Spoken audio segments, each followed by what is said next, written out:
Showing na nga ngayon yung Transformers Rise of the Beast at ngayong araw may spoiler alert ako dahil nakita ko si Bumblebee. Silipin natin ngayong araw yung bagong kulay ng Kymco Like 150 na golden. Tara!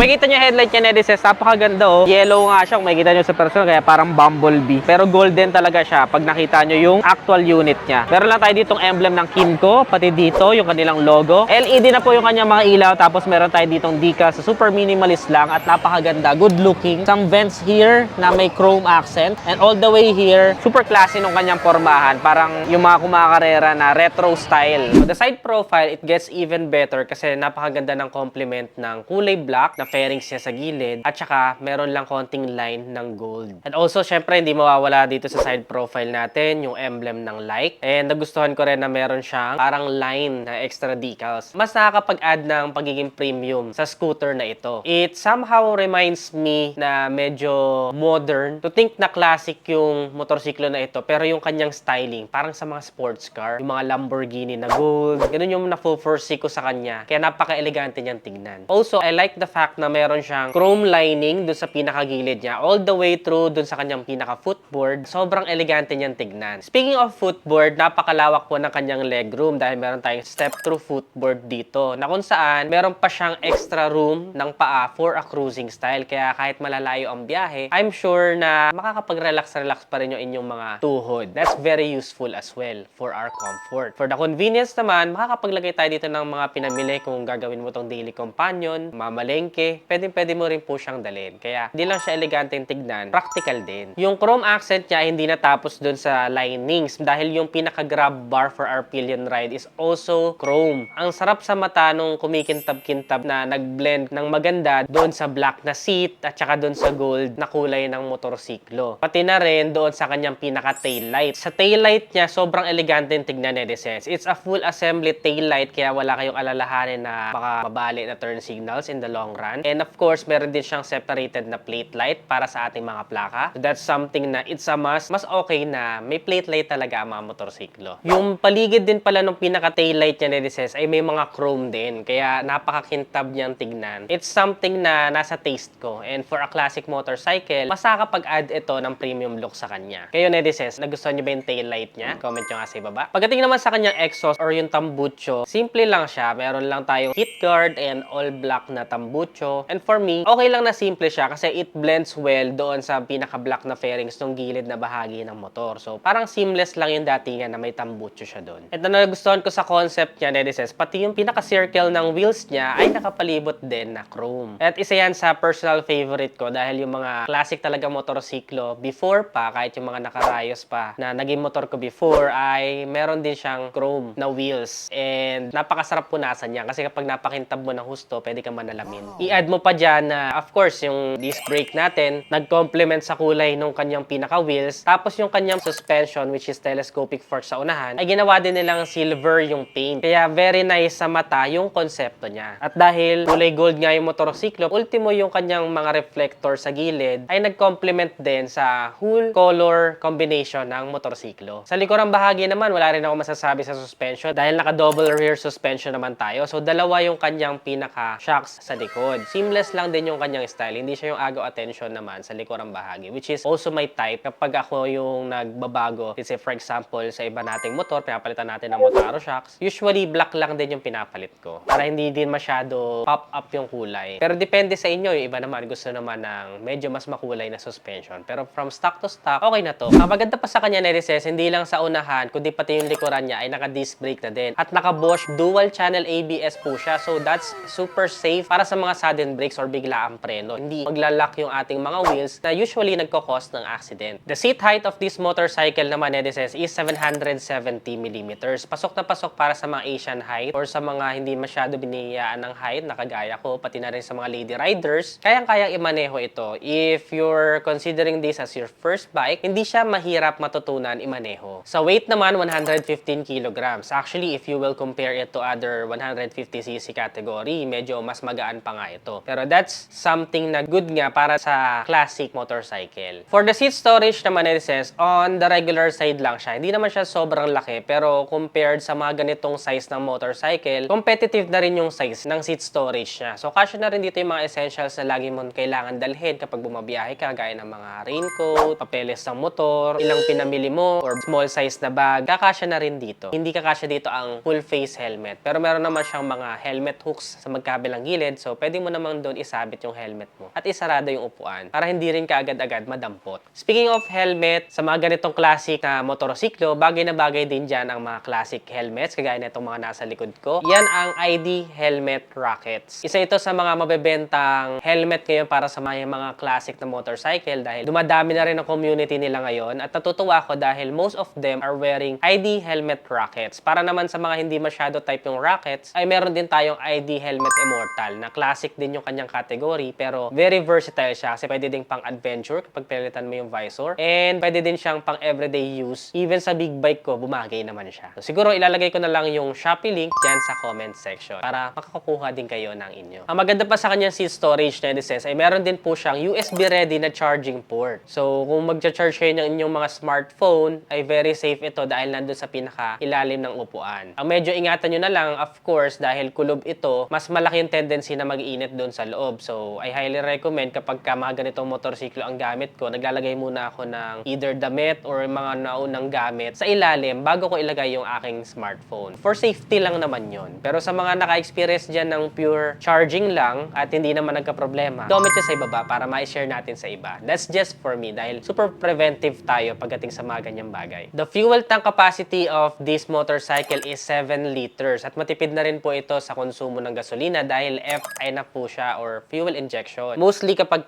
walwal mo dito, we can get a fuel consumption of around 36.13 kilometers per liter. But still may vary dahil pwedeng mas matipid pa doon yung makuha ninyo kung sakto lang yung pag-twist nyo ng throttle. Of course, depende rin sa weight ng driver, ng angkas, road condition, etc. Sa makina naman, meron tayong 4-stroke. 4 valves na din, kaya makakapag-expect tayo dito ng konting power. Single cylinder, air-cooled, automatic transmission, kaya naka-CVT. Ang displacement naman to be exact is 149.8 cc. Single overhead cam, electric. Maximum power, we can expect 13.5 HP at 9,000 RPM and a maximum torque naman na 12.5 Newton meter at 6,500 RPM. So, opo, kung maiko-compare nyo siya sa iba pang mga 150cc category na motorsiklo, ay nakikipagsabayan po yung kanyang power and torque output na kailangan natin, lalong-lalo na sa atin sa Pilipinas. Hindi naman tayo palagi nagta-top speed dito dahil puro traffic.